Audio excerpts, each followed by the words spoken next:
Esto fue lo que recientemente dijo Donald Trump sobre Cuba cuando le preguntaron, y es de horror, misterio y más para allá todavía. Vamos a escucharlo.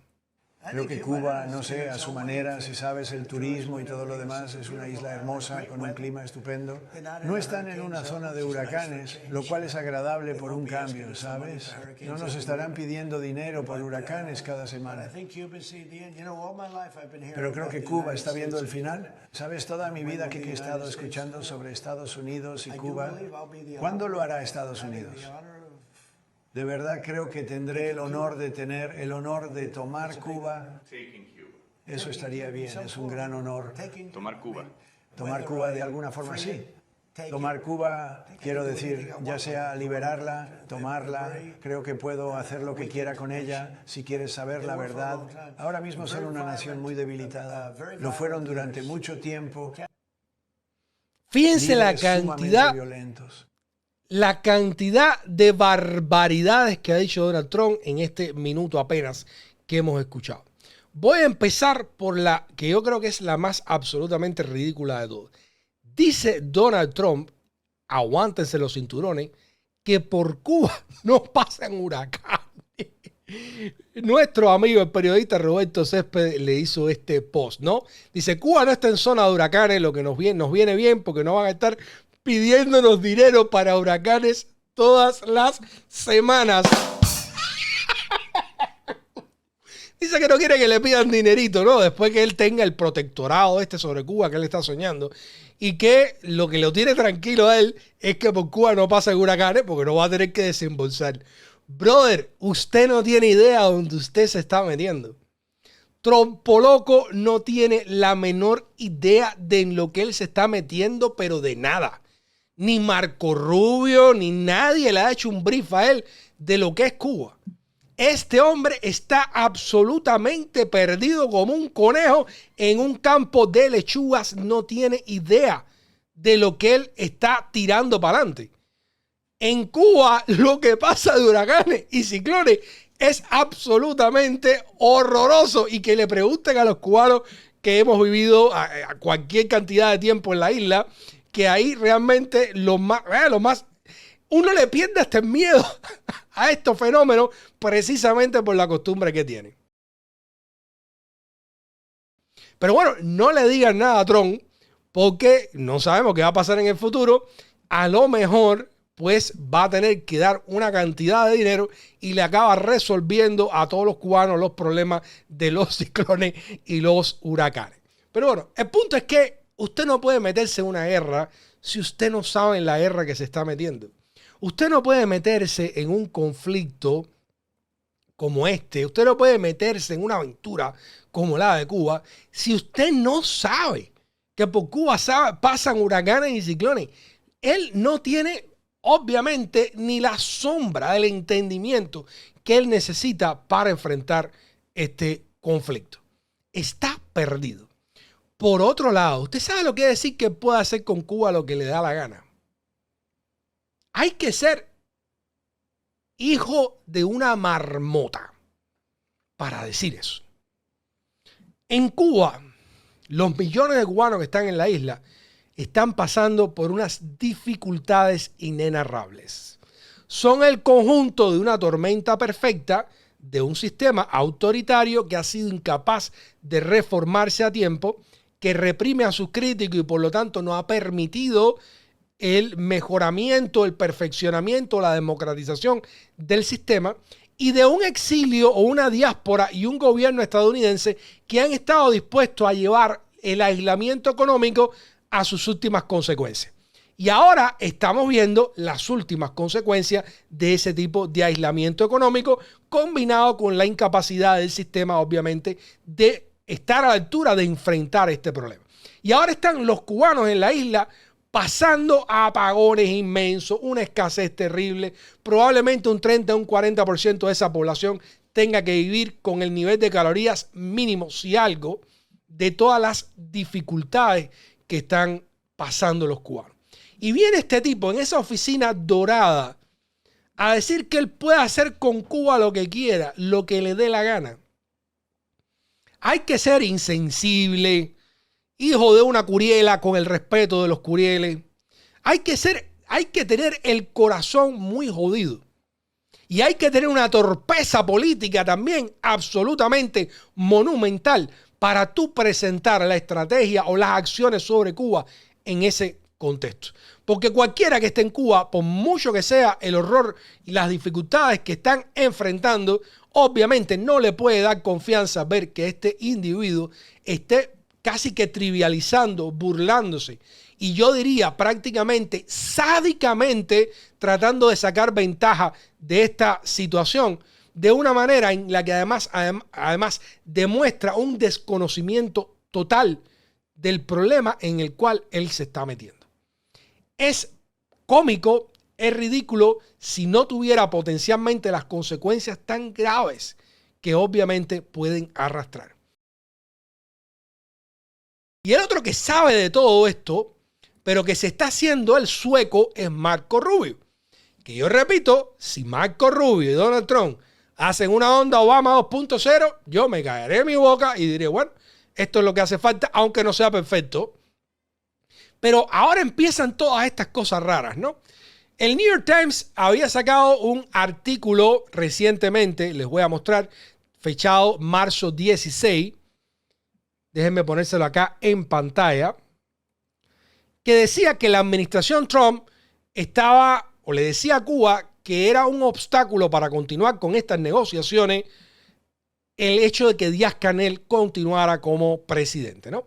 Y le estaban diciendo que Díaz-Canel tenía que irse a Bolina.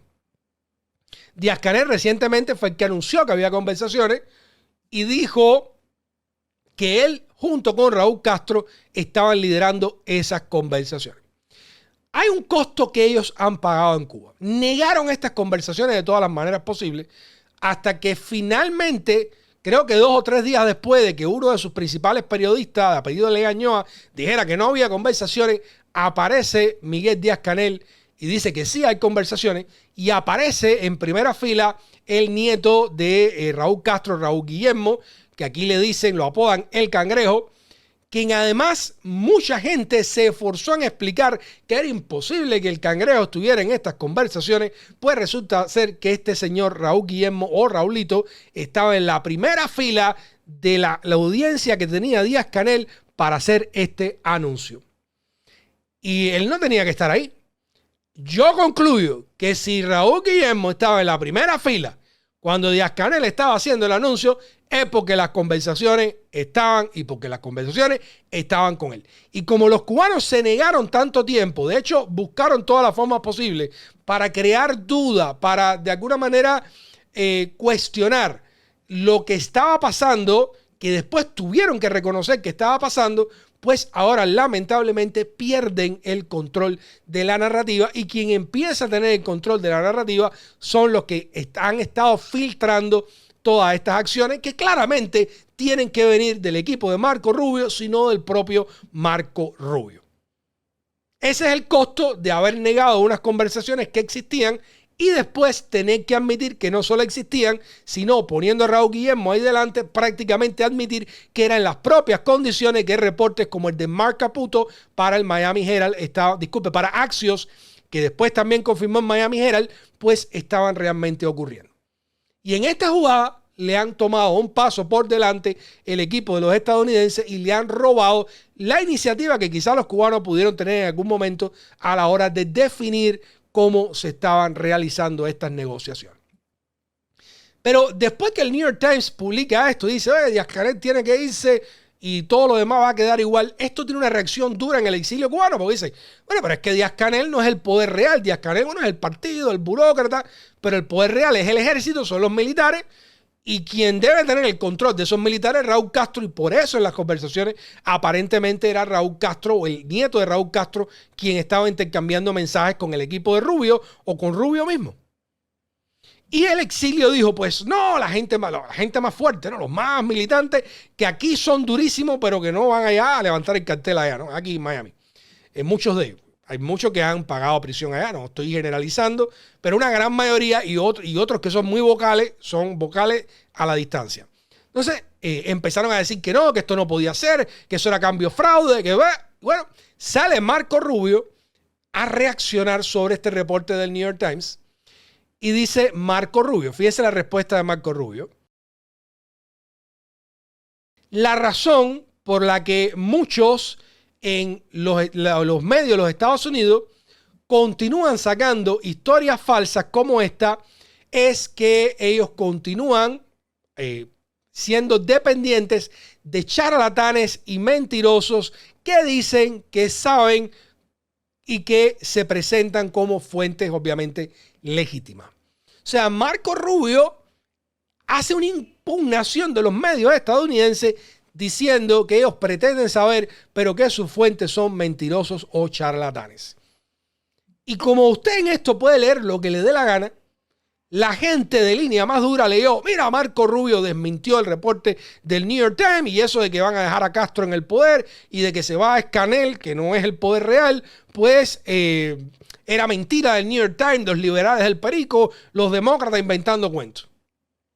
Pero miren lo que dice Marco Rubio. Marco Rubio va a deslegitimar la fuente. Va a decir que prestan oído a charlatanes y a mentirosos. Pero Marco Rubio no está desmintiendo el contenido del artículo. Marco Rubio no está diciendo lo que se dice aquí es equivocado, hay que precisar esto.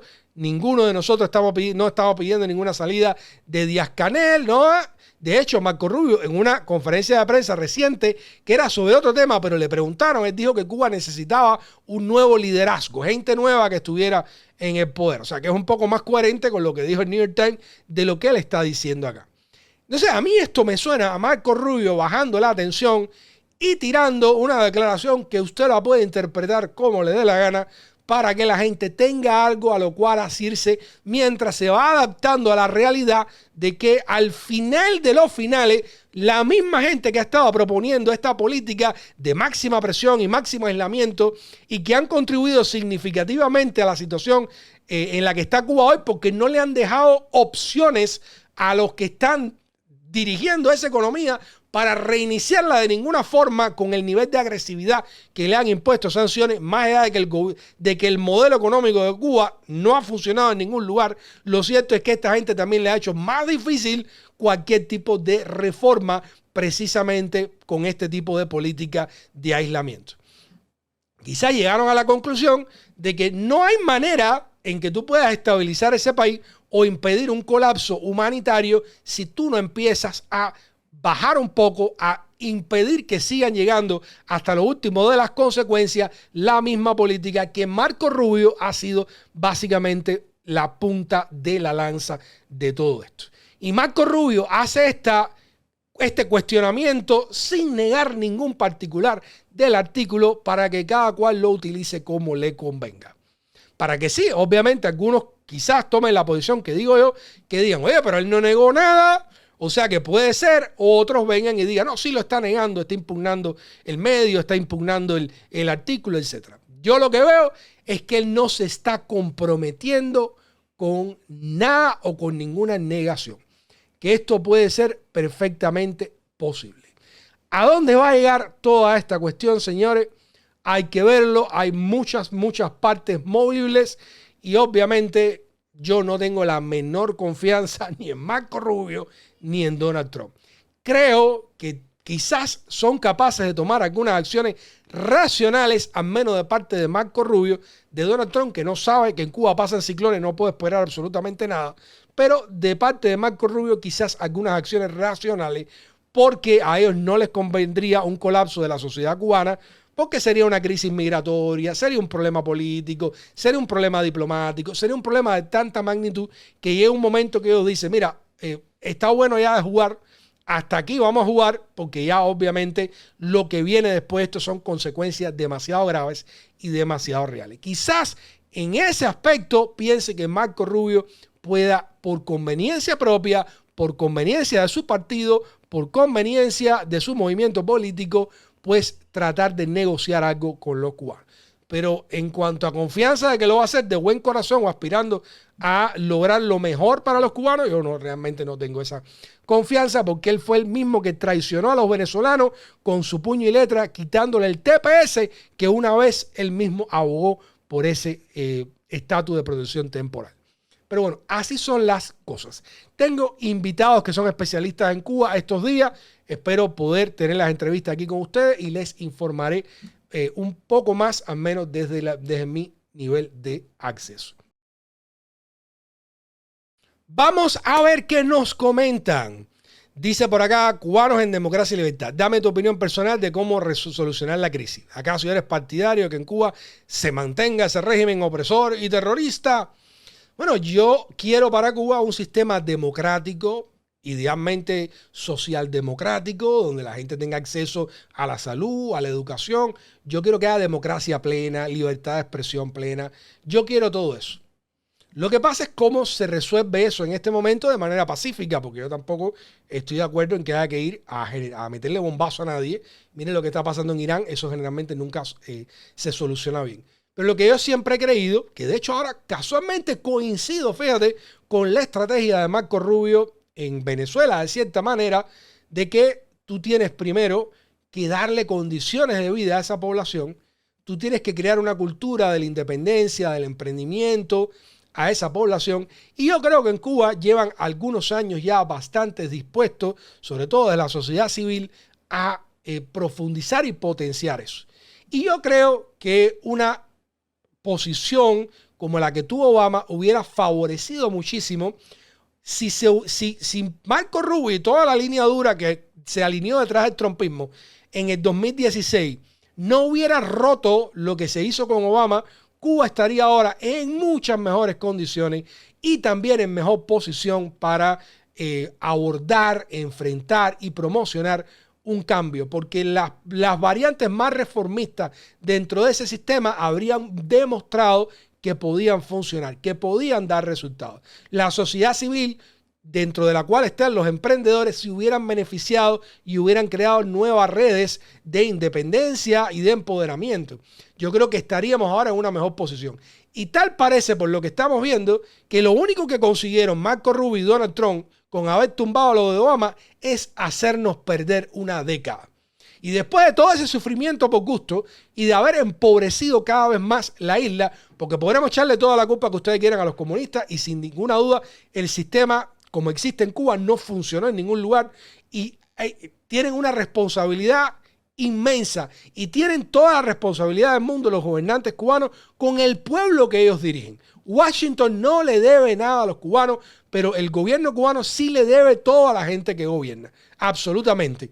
Pero ¿qué pueden hacer si tú tienes un nivel de sanciones aquí brutal que no permite hacer prácticamente nada o competir en prácticamente nada?